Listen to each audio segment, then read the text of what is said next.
너 자신을 알라. 누가 한 말이죠? 누가 한 말이죠?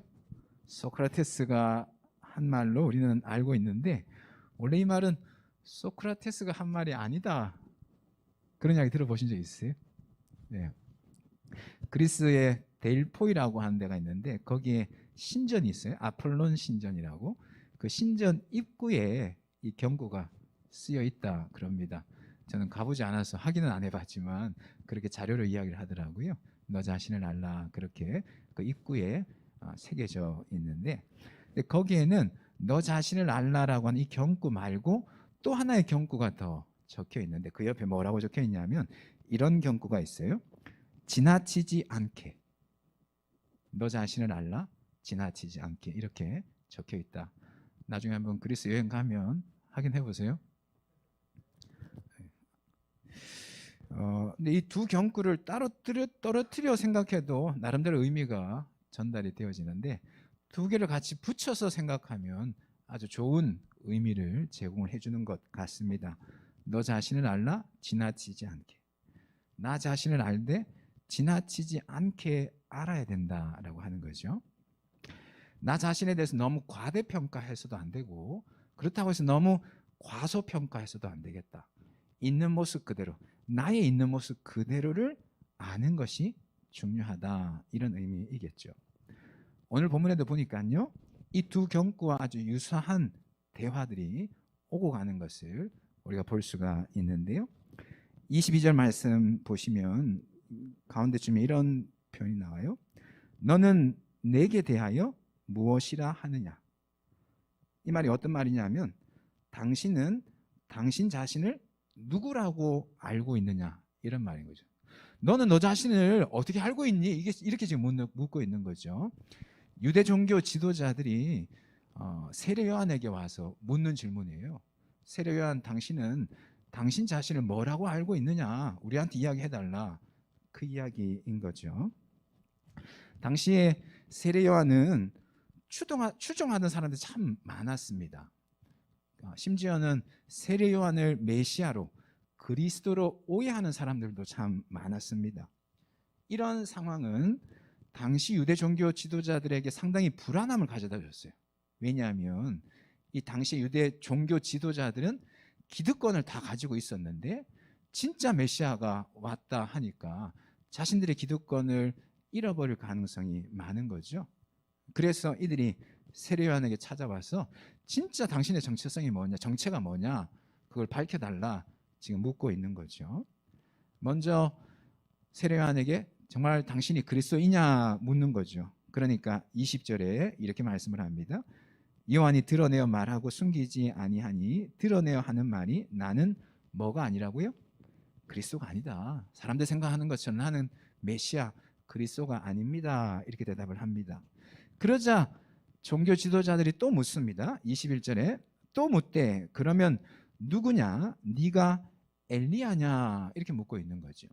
말라기 4장에 보면 그런 내용이 나와요. 메시아가 오시기 전에 엘리야 선지자가 다시금 이 땅에 오게 될 것이다, 이런 말씀이 나오거든요. 유대인들 마음 안에는 메시아가 오시기 전에 엘리야 선지자가 올 거라고 하는 그런 기대감이 있었던 거예요. 세례 요한이 많은 사람들 몰고 다니니까, 그럼 그리스도가 아니면 당신은 그럼 메시아 전에 오리라고 약속하신 엘리야 선지자냐 물었던 거죠. 그러자 21절에 계속해서 이르되 나는 뭐라고요? 아니라, 엘리야가 아니다, 그렇게 대답을 합니다. 그러자 또 다시 한 번 더 묻습니다. 뭐라고 묻냐면 21절에 계속해서 보면 또 묻되 네가 뭐라고요? 그 선지자냐, 이렇게 묻고 있어요. 그 선지자, 그냥 선지자가 아니고 그 선지자. 신명기 18장에 보면 그런 내용이 나와요. 마지막 날에 모세와 같은 선지자를 보내주시겠다는 말씀하고 있거든요. 그래서 유대인들 안에는 그 선지자가 올 거다, 모세와 같은 그 선지자가 올 거다, 이런 기대감들이 있었습니다, 마지막 때에. 그래서 그러면 세례 요한이 그리스도도 아니고 엘리야도 아니면 그러면 그 선지자냐 물었던 거죠. 그러니까 21절 끝에 대답하되 뭐라고요? 아니다, 이렇게 이야기를 하는 거예요. 요한의 대답은 아주 단호한 거죠. 엘리야도 아니고 그 선지자도 아니고 그리스도는 더더욱 아니다, 분명히 이야기를 하고 있습니다.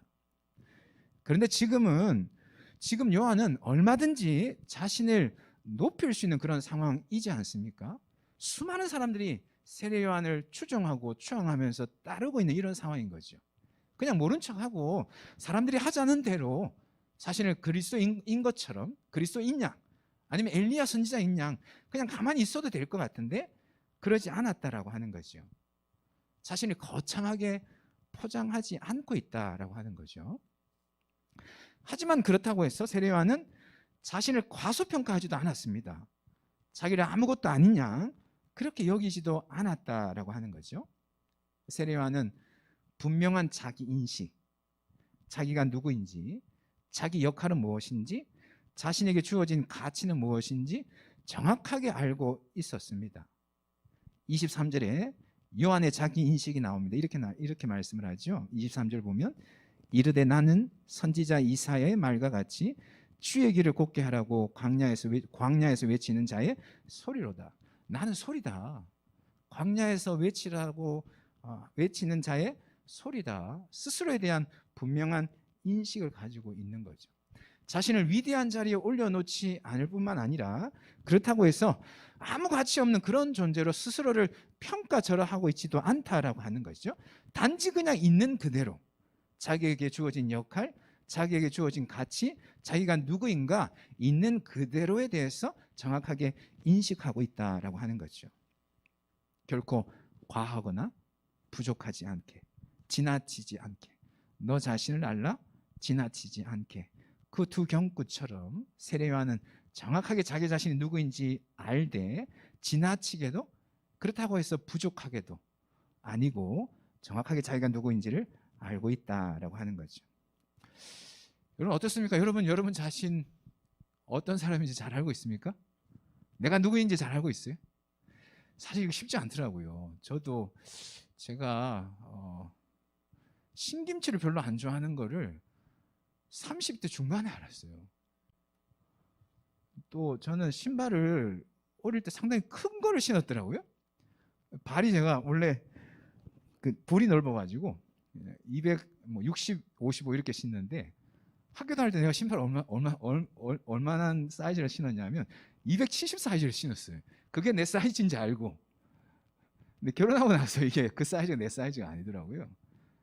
자기 자신을 안다라고 하는 거 참 쉽지가 않은 거죠. 우리는 누구나 다 현재 자기 자신의 모습에 대해서 만족하지 못하고 있습니다. 늘 부단히 무언가 되려고 꿈꾸는 그런 마음들이 있죠. 그것이 무엇이든지 간에 그것을 손에 넣어서 더 큰 무엇이 되든 더 유명한 무엇이 되든 더 중요한 무엇이 되려고 몸부림을 치게 돼요. 그것을 이루면 성공했다. 내가 되려고 했던 거 되었으니까 성공했다. 그게 안 되면 실패한 인생이다. 스스로를 그렇게 단정을 짓고 있습니다. 이 같은 시도들을 번번이 하다가 실패하면 어떻습니까? 나는 요즘은 그런 표현 잘 좀 덜 쓰는 것 같아요. 루저라고 하는 표현들 한동안 많이 썼잖아요. 나는 실패한 인생이야. 스스로를 그렇게 단정 짓고 열등감과 자괴감에 살아가든지 아니면 한두 번 내가 원하는 무언가를 이루어냈을 때 나는 정말 대단한 사람이다. 스스로 우쭐해하는 그런 모습들이 우리에게 있죠. 뿐만 아니라 끊임없이 다른 사람들로부터 인정받고 싶어하는 그런 욕구가 우리에게 있습니다. 그러다 보니까 다른 사람이 하는 말이나 행동에 과민 반응을 보이는 거죠. 특히 이런 과민 반응을 누가 많이 보이냐면요. 우리 같은 목회자들이 많이 보여요. 설교하고 나서 은혜를 받아 하는가 안 하는가 신경을 안 쓰는 척 하지만 신경을 쓰는 거예요. 다른 사람들의 그 말과 행동에 과민 반응을 보이는 거죠. 그래서 나를 조금이라도 알아주면 그래도 우쭐해지고 나를 알아주지 않으면 어떻습니까? 화가 나죠. 분노가 일어납니다. 어떻게 나를 무시할 수 있냐라고 그렇게 생각을 하는 거죠. 이런 게 우리의 현실이다. 그런데 내가 누구인가를 좀 더 정확하게 안다면 다른 사람이 나를 알아주든 알아주지 않든 내가 이루고자 하는 것들을 성공하든 그러지 못하든 물론 성공하면 좋겠지만 그렇다고 해서 우리의 삶의 중심이 휙휙 바뀌어지지는 않을 것 같아요. 내가 누구인지 안다면 내 역할이 뭐고 나에게 주어진 가치가 무엇이고 내가 어디에, 내가 서 있는 자리가 어디인가라고 하는 것을 안다면, 사람들의 말 물론 우리 잘 듣고 그런 사람들의 어떤 시각에 대해서 완전히 무시할 수는 없겠지만 그것 때문에 내 중심이 휙휙 왔다 갔다 하지는 않는다라고 하는 거죠. 인생에 있어서 성공했다고 해서 우쭐해하고 혹은 실패를 거듭한다고 해서 결코 완전 낙심하거나 절망하지 않게 된다. 중요한 것은 뭐냐면요, 내가 누구인지를 지나치지 않게, 과하지 않게, 부족하지 않게 있는 그들의 모습을 알고 그것을 받아들이는 것이 중요하다라고 하는 것이죠. 바라기는 여러분 스스로를 잘 아시고 있는 모습 그대로의 여러분 자신을 인정하고 받아들여 줄 아는 저와 여러분 될 수 있기를 예수님의 이름으로 축원합니다. 제 아내는 항상 저는 여전히 누가 저한테 키를 물으면 어떻게 대답을 했냐면요, 180 조금 안 된다고 이야기를 했어요. 틀린 말 아니잖아, 그잖아? 네. 180 돼요, 안 돼? 조금 안 되잖아, 그지? 나도 그런 거거든. 그렇게 대답을 했거든. 근데 이게 이제 제 안에 스스로에 대해서 저 자신에 대해서 정확하게 알지 못하니까 열등감에서 나오는 그런 표현들인 거예요. 있는 모습 그대로 받아들이니까 뭐 누가 키 때문에 뭐라고 해도 지금 전혀 개의치 않는 거지. 중요한 거는 내가 누구인가, 내가 어떤 사람이고 나에게 어떤 역할이 주어졌고 내 가치가 무엇이고 또 하나님이 나를 어떤 자리에 세워놓으시는가를 아는 게 중요하고 그것을 받아들이는 것이 중요하다. 아마도 여러분 스스로는 아직도 여러분 자신을 정확하게 잘 모를 겁니다. 아마 장로님도 연배가 이미 한갑이 넘으셨지만 지금도 장로님 스스로가 본인이 누군지 알아가실 것 같아요. 저도 마찬가지고 여러분 더더욱 그러시죠. 중요한 것은 정말 내가 누구인가를 아는 것, 있는 그대로를 나를 바라보고 그걸 인정하고 받아들일 줄 알아야 되겠다. 어떻게 하면 우리 자신을 있는 그대로 알 수 있을까요? 어떻게 하면 정확한 자기 인식들을 가질 수 있을까요? 그것은 나를 볼 때 하나의 프리즘을 통해서 봐야 돼요. 안경을 통해서 봐야 되는데 무슨 안경이냐면 주님을 통해서, 주님과의 관계 안에서 나를 바라봐야지만 내가 누구인지를 정확하게 알 수 있다라고 하는 거죠. 조금 전에 요한은 뭐라고 이야기했습니까? 자신은 광야에서 외치는 자의 소리라고 이야기를 했거든요. 예수님이 오시는 길을 예비하는 자라고 이야기를 했습니다. 예수님 말씀이면 자기는 소리다, 그런 이야기를 했어요. 소리는 말씀을 위해서 존재하죠. 말씀으로 말미암아 존재 이유가 발견되어지는 것이 소리인 거죠. 세례요한은 자기 자신을 누구를 통해서 확인하고 아느냐 하면 예수님을 통해서 자기가 누구인지를 알고 고백하고 있는 거죠. 마찬가지로 우리가 우리 자신들이 누구인지를 정확하게 알려면, 지나치지 않게 우리 자신을 알려면 누구를 통해서 우리 자신을 봐야 된다고요? 예수님 통해서, 하나님 통해서 나를 보아야 되겠다. 그 훈련을 계속 해야 돼요. 한 번, 두 번 가지고 되는 게 아니고요. 살면서 계속해서 하나님의 눈으로 나를 보려고 하는 그 훈련들을 해야 됩니다.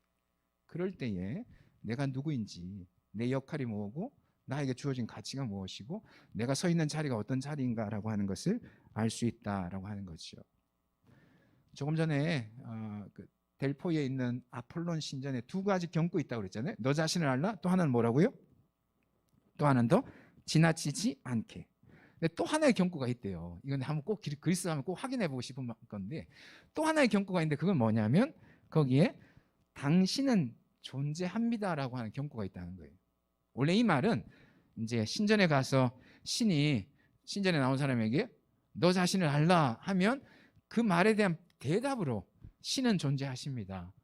신의 존재 앞에 제가 있습니다. 이런 신앙 고백 차원에서 이 경구가 쓰여졌다고 이야기를 해요. 그런데 이 세 경구를 연결해 가지고 거기다가 하나님을 대입해서 넣어보면 참 좋은 의미가 주어지게 되는데, 이런 의미인 거죠. 너 자신을 알라, 그러나 지나치지 않게, 그리고 하나님의 존재 앞에서. 우리가 우리 자신을 알 때 과대평가하지도 않고 과소평가하지도 않고 있는 그대로 알아야 되는데, 있는 그대로 나를 알기 위해서 어떻게 해야 되는가? 하나님 앞에 있어야 된다는 거죠. 하나님 앞에서 하나님을 통해서 나를 바라볼 때 과대평가하지도 과소평가하지도 않고 있는 그대로 나를 알고 받아들일 수 있겠다. 너 자신을 알라? 지나치지 않게 하나님의 존재 앞에서. 우리가 우리 자신들이 누구인지 알려면 하나님과의 관계 안에서 나를 바라보는 훈련들 해야 됩니다. 오늘 아침에 아니면 오후에 예배드리러 나올 때 뭐 보고 나오셨어요? 거울 보잖아요. 그죠? 다 거울 보고 나오잖아요. 근데 내 모습 전체를 보려면 어떻게 해야 될까요? 나보다 더 큰 사이즈의 전신 거울을 봐야지 오늘 나의 전체의 어떤 패션 스타일이나 느낌이 나올 거 아니에요. 그죠? 그냥 얼굴만 보기보다. 그래서 우리 집 딸내미들이, 우리 집 딸내미가 있구나. 그리고 둘째가 사춘기 이제 막 지나는데 그렇게 전신 거울을 사달라고. 나보다 더 큰 거울 앞에 서야지 나에 대해서 전체적으로 알 수 있잖아요. 그죠? 마찬가지인 거예요.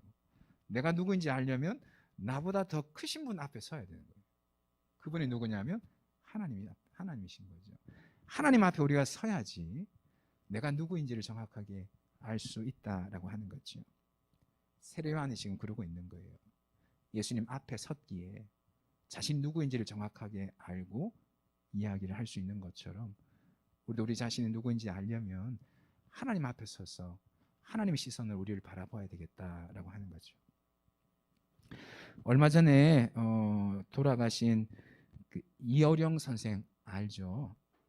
이분이 예수 믿기 전에, 예수 한 80 다 돼서 예수 믿었죠? 예수 믿기 전에 열심히 간증을 다녔대요. 간증 집회를. 근데 간증 집회 다니면서 간증했던 주제가 뭐냐면요, 나는 왜 예수를 믿지 않는가? 그걸 그렇게 이야기를 많이 했다라고 합니다. 원래 이분은 예수님을 안 믿는 정도가 아니고 예수님을 대적했던 사람인 거죠. 예수님보다 자기 자신이 더 똑똑하다고 생각했던 사람인 거죠.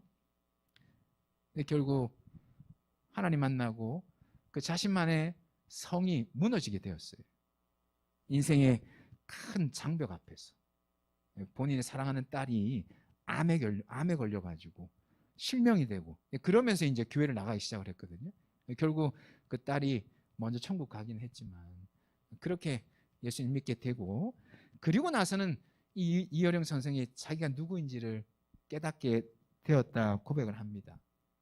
이제껏 자기 자신을 지식인 중에 지식인으로 그렇게 스스로도 알고 있었고 사람들도 그렇게 평가를 했는데 하나님 만나고 나니까 자신은 아무것도 모르는 정말 무식한 자 중에 무식한 자라고 하는 것을 깨닫게 되었다는 거죠. 절대자이신 하나님 앞에서 자신은 너무나도 초라하고 자기가 가지고 있는 그 지식도 너무나도 보잘것없다라고 하는 것을 깨닫게 되었다, 이런 고백을 하는 거예요. 그러면서 그 알량한 지식이라도, 자기가 알고 있는 그 알량한 지식이라도 하나님을 위해서 쓸 수 있다면 하나님 위해 쓰겠다라고 노년에 천국 가기 전에 하나님을 위해서 그 지식과 입담을 사용했다 이야기를 하죠. 하나님 앞에 있을 때 자기가 누구인지 정확하게 알 수 있는 거죠. 저 같은 경우는 좀 그 반대, 이효령 선생님과 좀 반대 경우인데, 저는 어릴 때부터 참 열등감이 많았어요. 그러니까 왜 그런가 하면 가만히 생각해 보니까 저희 아버지하고 어머니가 제가 어릴 때 좀 오랜 시간 별거를 했거든요. 한 7년 정도 별거를 했어요. 저는 어릴 때 누나 둘하고 저희 아버지하고 같이 살았었어요. 여러분 그러지 않아요? 집에 들어가서 엄마가 안 계시면 집안 분위기가 뭔가 모르게 우중충하고 무겁잖아요. 텅 비어 있잖아요. 엄마가 어디 모임에서 1박 2일로 여행 가면 무언가 모르게 텅 비어 있는 그런 느낌 안 가져보셨어요? 그런 느낌 가져보셨죠? 근데 이제 한참 이제 엄마 손이 필요할 때, 제가 그때 6살 때인가 7살 때부터 초등학교 5학년 때까지인데, 그러니까 엄마가 없으니까 그게 그냥 위축되고 주눅이 되는 거죠. 한 7년 정도 시간이 지나고 나서 그게 저 안에 열등감으로 자리 잡고 있는 겁니다. 이 예수님 만나고 나서 이 열등감이 치유가 되었는데 한순간에 치유되지는 않더라고요.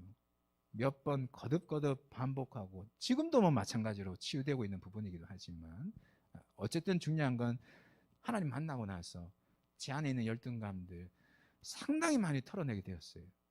특별히 저 같은 경우에는 어떤 방식으로 열등감이 많이 치유되었냐면 성도님들의 그 사랑으로 목회를 하면서 그 사랑으로 어릴 때 그 엄마의 빈자리, 어릴 때 그 빈자리가 성도님들이 베풀어주는 그 사랑으로 그 빈자리가 채워지게 되었어요.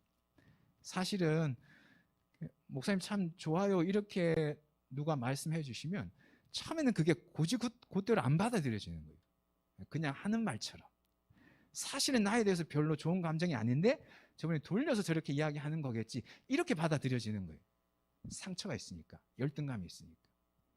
근데 같이 신앙생활하고 사역하면서 이분들이 말씀하시는 것이 진심이구나라고 하는 거를 사역을 하면서 거진 제가 이제 20년 넘게 사역을 하고 있는데 계속 그런 과정을 거치면서 제 안에 있던 그 열등감들이 상당히 많이 털어내지게 되고 회복되어지게 됐거든요.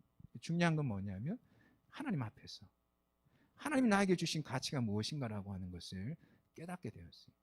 원래 이런 열등감을 가지고 있는 내가 진짜 내가 아니고 하나님 그런 존재로 나를 창조하신 게 아니다라고 하는 것을 인정하게 되고 그러면 나는 어떤 존재인가? 하나님 안에서 사랑받고 담대히 살아가는 그런 존재로 창조되었다라고 하는 것을 목회 현장에서 목회하면서 조금씩 인정하고 받아들이면서 제 안에 있는 이런 열등감들을 떨쳐내게 되었다라고 하는 거죠. 중요한 건 뭐냐면 하나님 앞에서 하나님을 통해서 나 자신을 바라볼 때 이어령 선생처럼 지나치지 않게 저처럼 부족하지 않게 있는 그대로 자기 자신을 받아들일 수 있겠다라고 하는 거죠. 여러분 바라옵기는 여러분 자신을 깊이 들여다보되 하나님의 눈으로 여러분 자신 바라볼 수 있기를 주님의 이름으로 축원합니다. 우리가 다 잘할 수는 없거든요. 모든 면에서 다 뛰어날 수는 없습니다. 각자 약한 부분이 있어요. 부족한 부분이 있어요. 근데 그것 때문에 인생이 망하지는 않더라고요. 그걸 받아들일 수 있는 마음이 필요한데 하나님 앞에 서서 계속해서 나 자신을 바라볼 때 나의 강점에 대해서는 감사하게 되지만 나의 약점에 대해서 전혀 그것 때문에 부끄러워지거나 그것 때문에 내 스스로가 주눅들지 않는다는 거예요. 있는 그대로 나를 받아들이니까. 세례요한처럼. 바로 2023년도 하나님 앞에서 여러분 자신들을 깊이 들여다보시고 하나님이 여러분을 어떤 존재로 만드셨는지를 깨달아 아시기를 소망합니다. 그리고 각자에게 맡겨주신 역할들이 있습니다. 각자에게 하나님 부여하신 가치가 있어요. 각자 서 있으라고 하신 하나님께서 여러분에게 허락하신 자리가 있습니다. 그것이 어떤 자리고 어떤 가치고 어떤 역할인지 조금씩 알아가셔서 흔들림이 없는 견고한 하나님의 자녀로서 2023년도에도 귀하게 쓰임 받기를 예수님의 이름으로 축원합니다. 아멘.